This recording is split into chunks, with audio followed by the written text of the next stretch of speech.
indeks kerukunan yang baik, tantangan kita hari ini adalah Kalimantan Barat hari ini dalam posisi yang mengkhawatirkan dari sisi gerakan terorisme dan radikalisme. Fakta-fakta ini menunjukkan bahwa posisi itu kita berada di antara dua idealitas dan realitas. Lanjut. Nah, ini yang mengkhawatirkan Bapak Ibu sekalian. Ternyata gerakan radikalisme itu juga menyasar pada pengumpulan dana umat. Jadi Densus 88 menangkap seorang yang berinisial MD karena mengumpulkan kotak amal di Kota Pontianak. Ini menurut keterangan ini ratusan juta yang dikumpulkan. Jadi Bapak Ibu sekalian, ini bentuk peringatan, penyadaran bagi kita bahwa banyak sekali orang-orang yang melakukan gerakan-gerakan yang disebut dengan kelompok-kelompok radikal memanfaatkan kebaikan umat hari ini. Ini satu indikasi yang sedang disidangkan hari ini. Jadi ini bahan materi kita untuk dialog. Apakah yang dipaparkan ini benar adanya dalam perspektif tokoh agama? Karena banyak orang yang tidak percaya. Tetapi inilah dalam konteks ilmu bahwa ada fakta, ada realita itu menunjukkan bahwa ini benar-benar terjadi di masyarakat. Lanjut. Nah, Bapak Ibu sekalian, saya ingin merilis riset yang disampaikan oleh BNPT tentang gerakan Bhinneka dan Literasi Digital sebagai daya tangkal radikalisme. Jadi Bapak Ibu sekalian, hari ini kelompok-kelompok radikalisme dan terorisme juga menggunakan media sosial, dan bagaimana temuannya? Lanjut. Nah, Bapak Ibu sekalian, hari ini saat riset ini dilakukan di tahun 2020, media massa yang paling banyak digunakan masyarakat hari ini adalah Facebook, 89,67%. Data ini bisa ditafsirkan sebagai posisi negatif atau posisi positif. Bagi Bapak Ibu sekalian tokoh agama, tokoh masyarakat, jika ingin menyampaikan gagasan, himbauan kepada umat, maka media sosial hari ini yang paling banyak didatangi, dihadiri oleh agama, tokoh agama atau masyarakat adalah Facebook. Jadi kalau Bapak ingin menyampaikan misalnya satu pesan bahwa masyarakat kita, umat beragama, mari kita melaksanakan kerukunan, kemana kita mau share video ini? Saran saya gunakan media sosial Facebook itu. Jadi Facebook itu bukan media sosial yang hanya menampilkan soal curhat kita saja. Hari ini dia masam muka dengan saya. Biasa kita kan ekspresinya itu.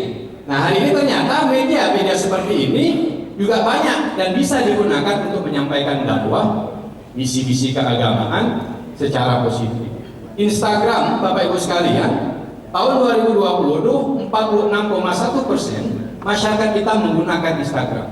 Tetapi tahun 2022 Instagram sebagai media sosial nomor urut 2 yang paling banyak dikunjungi anak muda hari ini.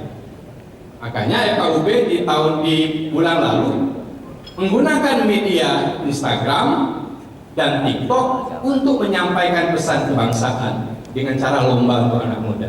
Jadi kami saran kepada kawan-kawan FKUB di Singkawang, dunia anak muda hari ini media sosial, Instagram, TikTok itu tidak hanya untuk mengekspresikan bagaimana entertain. Kan hari ini banyak orang menggunakan TikTok untuk media entertain, dia joget-joget, dia nyanyi dan segala macam. Ternyata untuk kegiatan-kegiatan kebangsaan dan keagamaan bisa menggunakan media sosial. Lanjut. Nah, Bapak Ibu sekalian, ini miris hari ini bahwa tantangan bagi tokoh agama dan tokoh masyarakat, banyak masyarakat kita yang belajar agama hari ini lewat media internet. Di Bapak Ibu sekalian, banyak hari ini masyarakat kita yang belajar keagamaan menggunakan media-media sosial. Ada satu pernyataan dari guru besar Prof. Irwan Abdullah dari UGM. Dia katakan begini, data ini menjadi warning bagi perguruan tinggi keagamaan. Suatu saat nanti ada anak muda yang tidak lagi butuh belajar agama di perguruan tinggi.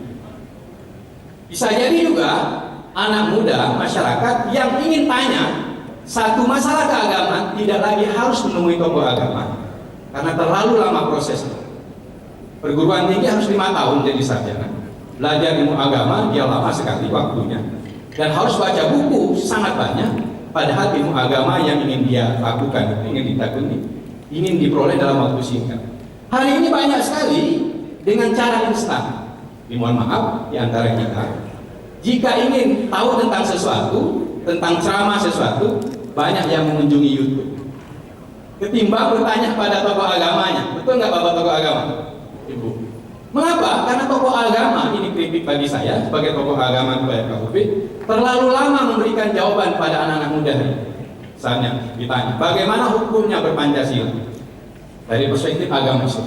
Maka saya harus baca referensi dulu yang sangat banyak, dan itu butuh waktu. Bagi anak-anak muda hari ini, dia butuh instan. Bagaimana hukum beragama atau hukum berpancasila dalam perspektif agama?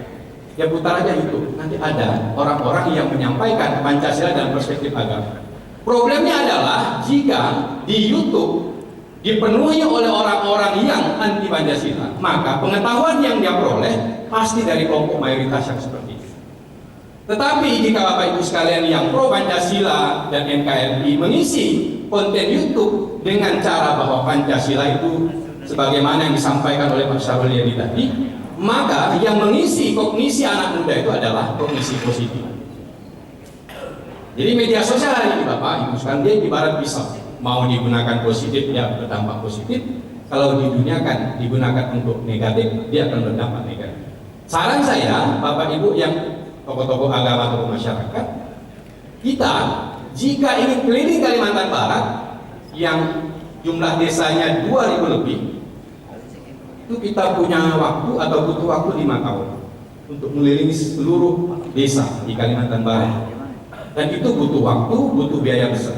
Tetapi jika Bapak Ibu menggunakan media sosial hari ini, YouTube misalnya, Pak Muhlis ditanyai komentarnya menyampaikan satu testimoni tentang Idul Adha, itu dalam hitungan 5-10 detik atau katakanlah 1 jam, pesan yang disampaikan tentang kurban itu bisa tersebar di tempat yang luas ini, 2000 orang, 2000 desa.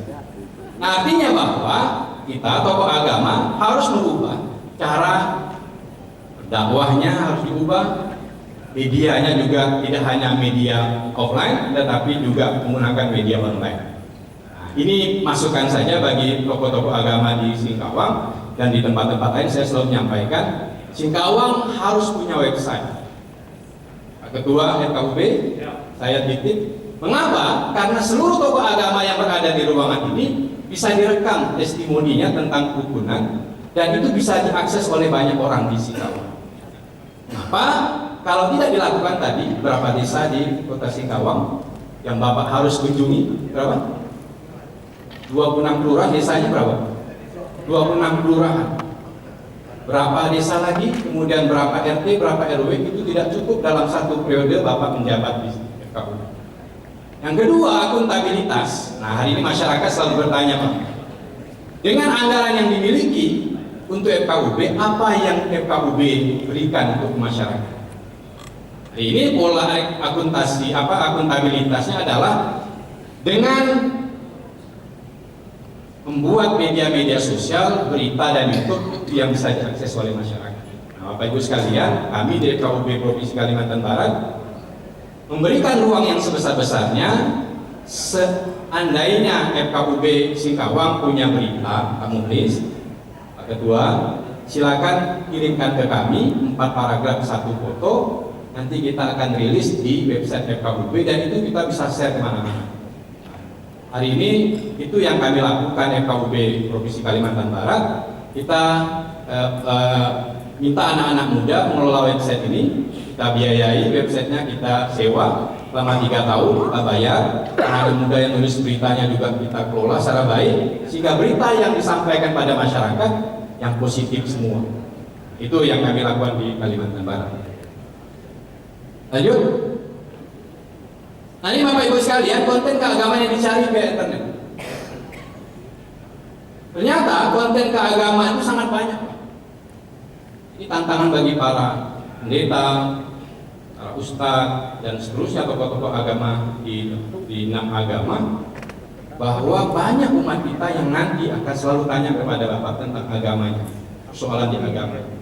Kalau kita tidak update, tentang persoalan keagamaan, yakin saya Bapak, Ibu, tokoh agama tidak akan pernah dikunjungi anak muda. Mengapa? Karena dia bilang, saya lebih mudah nanya ke YouTube ketimbang ke tokoh agama. Mengapa? Pertama lama, yang kedua memberikan jawaban selalu telat.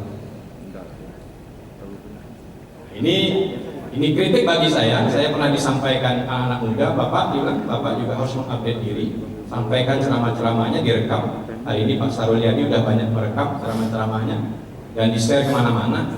Itu yang hari ini dilakukan. Tokoh-tokoh agama, tokoh-tokoh suku, etnis, saya juga boleh saran. Hari Bapak Ibu kita samakan, karena di media sosial ini jika itu tidak dilakukan nanti dipenuhi dengan orang-orang yang kontennya beda dengan kawan-kawan bapak-bapak yang pro NKRI dan Pancasila. Lanjut. Nah, Bapak Ibu sekalian, tipe pemuka agama yang disuka dilihat di YouTube. Pertama, yang memiliki kedalaman ilmu agama. Ini tantangan juga bagi Bapak Ibu tokoh agama. Kalau didaulat oleh masyarakat menjadi tokoh agama, maka harus mengupdate persoalan-persoalan keagamaan yang hari ini juga sering ditanyakan. Nah, yang kedua, lucu humoris. Seperti Pak Saruliani tadi, ini peminatnya banyak. Kalau Isra Mi'raj tuh tiap hari penuh beliau. Itu ya Pak Saruliani. Karena beliau lucu orangnya, pengetahuan agamanya bagus, lucu dan seterusnya. Kayak ustadz-ustadz yang lain dan seterusnya. Nah, tegas, inilah profil tokoh agama yang disenangi masyarakat hari. Lanjut. Nah, ini durasi menonton. Jadi masyarakat kita kalau nonton ceramah agama itu minimal 10 menit. Jadi waktunya memang banyak di media sosial, sampai 30 menit, sampai 1 jam dan seterusnya. Yang paling banyak itu 10 sampai 30 menit. Di dunia hari ini menyajikan kita dengan YouTube sangat dekat. Lanjut. Nah, ini ada satu kritik dan pertanyaan yang disampaikan asal informasi keagamaan. Bapak Ibu sekalian sebelah kanan ada data yang menarik bahwa anak-anak kita, anak-anak muda, anak-anak kita memperoleh informasi keagamaan itu dari kedua orang yang tuanya sangat sedikit, itu hanya 17,5%. Berarti persoalannya anak muda belajar ilmu agama di luar orang tuanya. Ini problem juga. Sekiranya dia berteman, nanti Bang Rusnazizi akan cerita soal pengalaman keagamaannya, bagaimana belajar agama dengan orang lain, itu memiliki peluang orang lain akan mengisi kognisi anaknya. Jadi kalau kognisi keagamaannya bagus, maka dia akan tampil menjadi anak yang bagus. Tetapi jika yang mengisi pengetahuan keagamaannya ternyata banyaknya dari teman dan tetangga, 62,6%. Di masyarakat kita hari ini yang harus diwaspadai adalah dengan siapa anak kita bergaul, di mana dia belajar dan siapa teman. Mohon maaf, banyak anak-anak yang dalam tanda kutip terpapar pengetahuan-pengetahuan yang disebut dengan radikal itu karena dia belajar bukan dari ibu dan bapaknya, tetapi dia belajar dari orang lain. Ini problem kita. Artinya bahwa tantangan bagi Bapak Ibu sekalian sebagai madrasatul ula, madrasah yang pertama kali, sekolah yang pertama adalah Bapak Ibunya.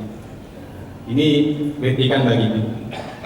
Yang kedua, belajar dengan tokoh agama tidak terlalu banyak, 28,9. Jadi anak-anak muda belajar dengan tokoh agama ini sangat sedikit. Lebihnya banyak dengan teman dan tetangga. Nah, sumber informasinya itu Pak, di Facebook, anak-anak hari ini banyak belajar ilmu agama dengan Facebook, WhatsApp dan YouTube. Makanya banyak tokoh agama dadakan. Misalnya tidak pernah sekolah pesantren, tidak pernah sekolah kepasturan, kemudian hanya belajar dari YouTube, membuat testimoni seolah-olah dirinya lah menjadi orang yang paling tahu tentang agama. Nah, ini data ini menunjukkan bahwa kehati-hatian.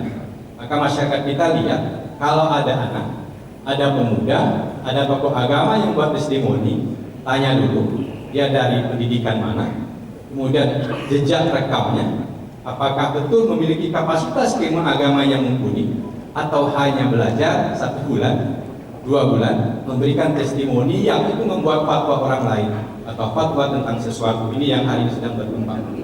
Kita apresiasi misalnya banyak tokoh agama kita yang betul-betul dari sekolah-sekolah keagamaan yang puluhan tahun belajar agama itu menyampaikan testimoninya dengan senang. Problemnya adalah Bapak Ibu sekalian, sebelum saya closing, hari ini orang tokoh agama, anak muda, tokoh masyarakat yang akrab dengan media sosial akan lebih dikenal oleh publik ketimbang Bapak Ibu sekalian yang belajar di pondok pesantren, sekolah kepastoran 10-20 tahun lalu. Kenapa? Karena tidak akrab dengan media sosial. Itu ya Pak Muhlis ya? Pak Muhlis ini pesantrennya sudah puluhan tahun, Pak Sarwiliadi juga puluhan tahun, tetapi orang tidak kenal kita, tidak kenal saya. Mengapa? Karena saya tidak akrab dengan media sosial. Paling yang saya ceramah itu hanya 20-30 orang dalam satu musola atau di rumah saya. Tetapi kalau media sosial Bapak gunakan, itu Bapak akan menyampaikan satu pesan keagamaan dengan orang banyak dan mudah-mudahan bisa mempengaruhi. Nah, ini perkembangan Pak hari ini. Mengapa kita mensupport anak-anak muda, tokoh-tokoh agama untuk menggunakan media sosial?